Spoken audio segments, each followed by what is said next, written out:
Hello दोस्तों, स्वागत है आपका पाई पाई जोड़ो चैनल में।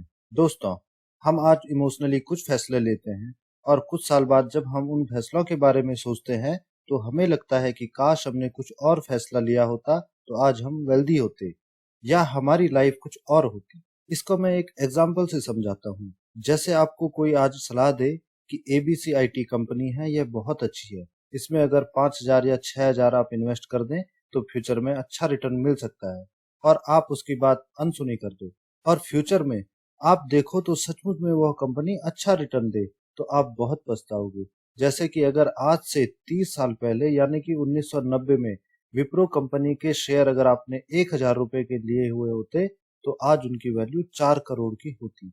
इसका मतलब अगर आपने सही टाइम पे इन्वेस्ट कर दिया और उस पैसे को ग्रो होने का टाइम दे दिया तो वो करोड़ बन सकता है। दोस्तों, इन सब बातों को देखते हुए ऑथर मॉर्गन हाउसेल ने एक बुक लिखी है जिसका नाम है द साइकोलॉजी ऑफ मनी। हम पैसे के बारे में क्या सोचते हैं और हमें क्या सोचना चाहिए। इस बुक के बारे में ऑथर ने 2 आदमियों के एग्जाम्पल दिए हैं। मैं उन्हीं एग्जाम्पल से इस बुक की शुरुआत करता हूँ। पहला एग्जाम्पल है रोनाल्ड जेम्स रीड का। इनका जन्म 1921 में हुआ और इनकी मृत्यु 2014 में हुई। ये एक अमेरिकी परोपकारी, निवेशक, चौकीदार और गैस स्टेशन के परिचारक थे। ये एक गरीब किसान परिवार में पले बढ़े।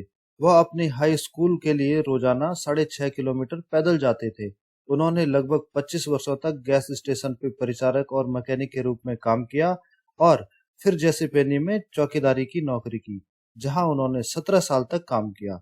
ब्रुक्स मेमोरियल लाइब्रेरी को 1.2 मिलियन अमेरिकी डॉलर यानी कि लगभग 9 करोड़ और ब्रेटल बोरो मेमोरियल अस्पताल को 4.8 मिलियन डॉलर यानी कि लगभग 36 करोड़ देने के बाद उन्हें कई समाचार पत्रों और पत्रिकाओं में मीडिया कवरेज मिला। उन्होंने शेयरों में निवेश करके लगभग 8 मिलियन की वेल्थ बनाई। उन्होंने उन कंपनियों के शेयर से परहेज किया जिन्हें वो समझते नहीं थे। उन्होंने अपने पोर्टफोलियो को डाइवर्सिफाई किया और ब्लू चिप कंपनीज के शेयर खरीदे और इतना पैसा कमा लिया कि लोग हैरान हो गए और मीडिया ने भी इस बात को खूब तूल दिया, क्योंकि वे एक चौकीदार थे और चौकीदार इतना पैसा कैसे कमा सकता है। तो यह थी इन्वेस्टिंग की पावर। वहीं ऑथर एक और इंसान का एग्जाम्पल देते हैं। उनका नाम है रिचर्ड फुस्कॉन। इन्होंने एमबीए की उपाधि प्राप्त की थी। ये अच्छे पढ़े लिखे थे। फुस्कॉन मेरिल लिंच में अमेरिका के कार्यकारी अध्यक्ष बने थे। जब ये रिटायर हुए तो वो एक आलीशान घर में रहते थे। इस घर का एरिया 48,471 स्क्वायर फीट था। इसमें 11 बाथरूम थे, 2 स्विमिंग पूल थे, 2 लिफ्ट थी और 7 गैराज थी। दोस्तों, यह बहुत ही आलीशान बंगला था, लेकिन इनका मेंटेनेंस इतना ज्यादा था कि कुछ ही समय बाद रिचर्ड ने अपने आप को दिवालिया घोषित कर दिया। इस तरह उन्होंने अपनी सारी संपत्ति खो दी। तो दोस्तों, देखा आपने, इस बात से फर्क नहीं पड़ता है कि आप पे पैसा है या नहीं है, या फिर आपके पास कम पैसा है या ज्यादा पैसा है। पैसा कमाने के लिए और इसको बढ़ाने के लिए आपको सरवाइव करना आना चाहिए। आपको टाइम पे इन्वेस्ट करना चाहिए और टाइम के साथ पैसे को ग्रो होना देना चाहिए। अब बात करते हैं मॉर्गन हाउसेल ने जो बातें इस बुक में बताई हैं उनकी। सबसे पहली बात है, सच्चा धन वो है जो आप नहीं देखते हैं। दोस्तों, ऑथर कहते हैं अगर आप किसी की चमचमाती हुई कार को देखते हैं और सोचते हैं कि वह कितना अमीर है तो यह बात बिल्कुल गलत है। आप किसी की चमचमाती कार को देखकर यह नहीं बता सकते हैं कि उसके पास कितनी वेल्थ है, उसके पास कितनी दौलत है। हो सकता है कि उसने यह कार लोन पर ली हो, या फिर अगर उसने यह कार खरीदी है और इस कार की कीमत 50 लाख है तो उसने अपनी वेल्थ में से 50 लाख कम कर दिए हैं। इसलिए हम किसी की चीजों को देखकर यह नहीं कह सकते हैं कि यह आदमी कितना वेल्दी होगा। तो ऑथर कहते हैं अगर आपको जल्दी से गरीब होना है तो आप शो ऑफ करना शुरू कर दीजिए। दूसरों को दिखाने के चक्कर में नई नई चीजें खरीदिए और आप बहुत ही जल्दी गरीब हो जाएंगे। अब आते हैं दूसरे पॉइंट पे, आप हर चीज की कीमत चुकाते हैं। ऑथर कहते हैं कुछ भी फ्री में नहीं मिलता है, हर चीज की एक कीमत चुकानी पड़ती है। अगर आप एक 10 लाख की कार को खरीदना चाहते हैं तो आपके पास 3 रास्ते हैं। सबसे पहला रास्ता है कि आप 10 लाख दो और उस कार को खरीद लो। दूसरा रास्ता है कि आप एक सेकेंड हैंड कार खरीद लो और तीसरा रास्ता है कि आप उस कार को चुरा लो। तो जाहिर सी बात है कि आप तीसरा रास्ता नहीं चुनोगे और गाड़ी को नहीं चुराओगे।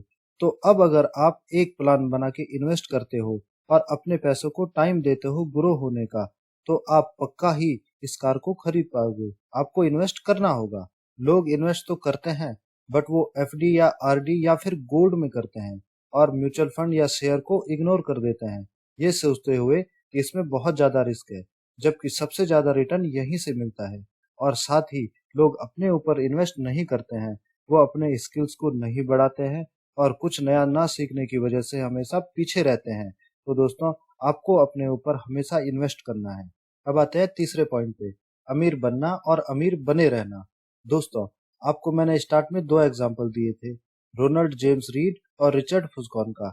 उसमें आपने देखा होगा कि रिचर्ड इतने पढ़े लिखे थे और इतने ज्यादा अमीर थे, फिर भी गरीब हो गए। यह हुआ केवल उनकी आदतों की वजह से, उनका अपने ऊपर कंट्रोल ना होने की वजह से। इसलिए लोग धीरे धीरे से अमीर तो हो जाते हैं, बट अपने ऊपर कंट्रोल नहीं रखते हैं। सक्सेस पाने में केवल टैलेंट का ही हाथ नहीं होता है, बल्कि उसमें सिचुएशन का, लोगों की मदद का, आपके लक का, इन सभी चीजों का हाथ होता है। इसलिए जब आपके पास वेल्थ हो तो आपको यह ध्यान रखना है कि आप बैड डिसीजन लेने से बचो। वेल्दी रहने के लिए एक ही तरीका है और वो है सर्वाइवल। आपको सर्वाइव करते रहना है और बैड डिसीजन नहीं लेने हैं। फोर्थ पॉइंट है, पैसे क्यों बचाएं। वैसे आज के टाइम में ये बताने की जरूरत नहीं है कि हमें सेव क्यों करना चाहिए, बट जब लोग एक ठीक ठाक इनकम कमाने लगते हैं तो वो तीन कैटेगरी में आते हैं। पहली कैटेगरी के लोग कहते हैं कि हमें सेव करना चाहिए और वो सेव भी करते हैं। दूसरी कैटेगरी के लोग कहते हैं कि हम सेव नहीं कर पाएंगे। और तीसरी कैटेगरी के लोग कहते हैं कि हमें सेव क्यों करना है, हमें क्या जरूरत है सेविंग की। ऑथर कहते हैं वेल्थ क्रिएट करने में ये मैटर नहीं करता है कि आपकी इनकम कम है या बहुत ज्यादा है, बल्कि सबसे ज्यादा इम्पोर्टेंट यह बात है कि आप सेव कर रहे हो। आपको नहीं पता कि आपको मार्केट से कितना रिटर्न मिलेगा, आपको फायदा होगा या नुकसान, बट फिर भी आपको ऑप्टिमिस्टिक होकर रेगुलर तरीके से इन्वेस्ट करते रहना है और मनी को टाइम देना है ग्रो होने के लिए। इसलिए लॉन्ग पीरियड में वो आपको अच्छा रिटर्न बना के जरूर देगी। फिफ्थ पॉइंट है, पैसे पर उनकी सलाह। दोस्तों, सबसे पहली सलाह है उनकी, टेक इंडिपेंडेंट डिसीजंस। यानी कि आपको डिसीजन लेने हैं खुद से। आप घर पे डिस्कशन कर सकते हैं, फैमिली में, फ्रेंड से आप बात तो कर सकते हैं कि आप इन्वेस्ट कर रहे हैं या नहीं कर रहे हैं, लेकिन आपके डिसीजन खुद के होने चाहिए। दूसरा पॉइंट है, लिव बिलो योर मीन्स। आपको अपने दायरे में ही रहना है, आपको शो ऑफ नहीं करना है। तीसरा पॉइंट है, seek pleasure from small things. यानी कि आपको छोटी छोटी बातों में खुशियां ढूंढनी चाहिए। फोर्थ सलाह है, maintain your emergency fund. Author कहते हैं बुरे समय के लिए आपके पास इमरजेंसी फंड होना चाहिए। दोस्तों, अगर आपने इमरजेंसी फंड अभी तक नहीं बनाए हैं और आप नहीं जानते हैं कि कैसे क्रिएट करते हैं, तो इसके लिए मैंने ऑलरेडी एक वीडियो बनाया हुआ है, लिंक मैं आपको डिस्क्रिप्शन में डाल दूंगा। फिफ्थ पॉइंट है, डोंट इंटरप्ट कंपाउंडिंग।